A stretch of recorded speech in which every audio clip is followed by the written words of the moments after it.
Yo, what's up mga kachongs? Have a blessed day po sa ating lahat. So, welcome back to my channel again.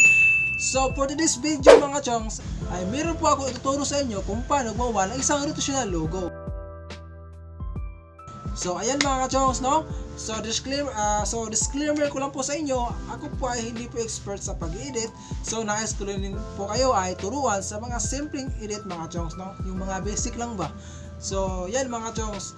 So, kung gusto nyo malaman mga chongs, kung gusto nyo na meron pa ikot-ikot sa logo nyo, so sundan nyo lang po itong tutorial na ito mga chongs para matuto kayo kung paano gawin ang video na to. So, siguraduhin nyo lang din po na hindi nyo i-escape ang video na to mga chongs.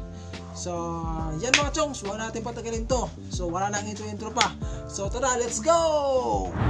So, ayan na mga kachongs, andito na nga tayo sa ating computer. So, i-open na natin yung ating editor mga chongs. So dito tayo mag-i-edit sa Photoshop. So ayan, dito na yung aking logo na ating i-edit. So unang gawin natin mga chongs ay i-remove muna natin ang kanyang background. So ayan, select subject.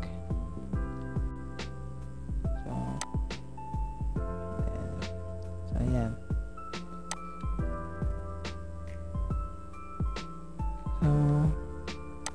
So, new layer lang tayo. So, ayan mga chongs, na remove na ang kanyang background.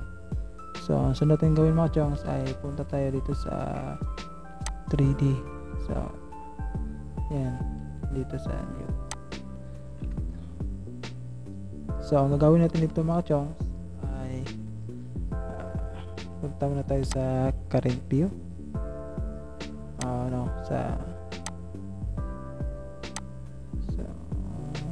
Sundan nyo lang ako mga chongs. So, i-adjust lang natin yung kanyang yung sa gilid niya. Kaya, hindi masyadong makapal. So, ayan. So, balik tayo sa scene. Current view pala. Default. So, ayan. So, kailangan nito mga chongs, kailangan ay naka-uncheck po ito lahat. Ayan. Uncheck nyo lang yan mga chongs. So, then, pagkatapos yung mga chongs, pag okay na lahat yung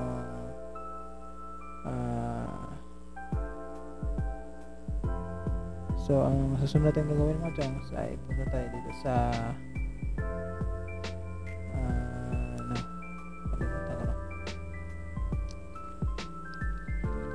punta tayo dito sa window and check natin yung itong timeline. So, ayan, naka-timeline tayo mga chongs. So, create video timeline. So, i-check lang natin ito mga chongs. So, ayan.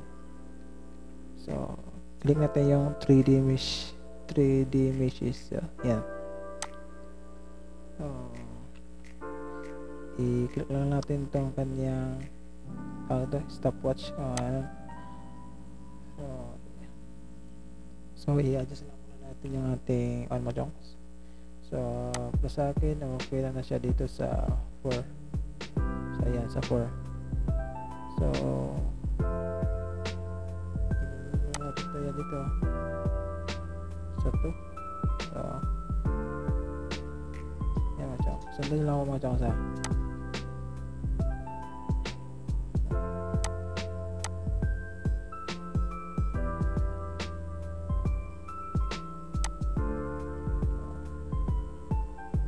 Kailangan 180. So 180 tayo. Yan 180. Dito.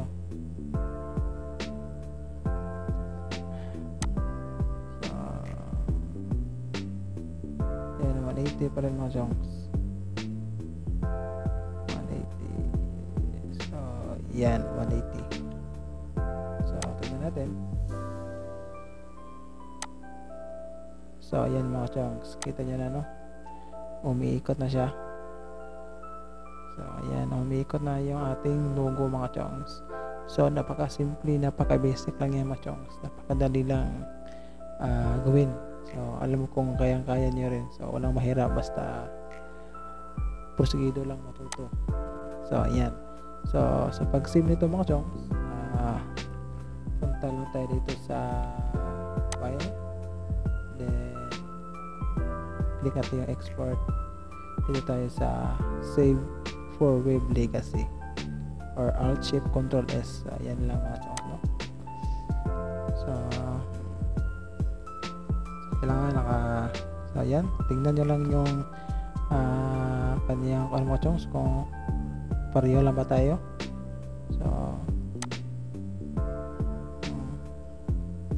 So kailangan naka-transparency yan mga chongs. Ayan, 100.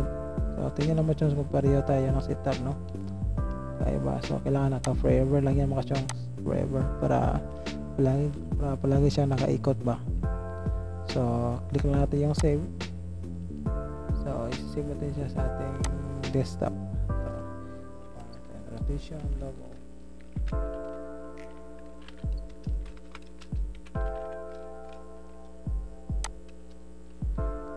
Yan mga chongs, makisave na siya. So yan mga chongs, tingnan natin sa ating desktop. So ito na yung ating ginawa na rotation logo. So yan mga chongs, so meron na tayong rotational logo. So yan mga chongs, napakasimple lang. So kaya niya yung gawin mo chongs. So kung hindi nyo nasundan yung aking tutorial mo chongs, i-replay nyo lang po. So ayan, so hanggang dito lang po chongs, maraming salamat. Mga chongs, natapos na tayo sa ating tutorial. So meron ba kayo natutunan mga chongs?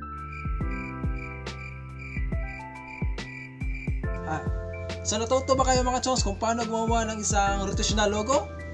So kung hindi pa kayo natuto mga chongs, ay i-replay nyo lang itong video na to para matuto kayo kung paano gumawa ng isang rotational logo. So ayan mga chongs, isa lang po yung sa mga basic na gawain sa pag-i-edit, no? So yan nga mga chongs, sana po ay nag-enjoy kayo sa video na to at meron kayong natutunan.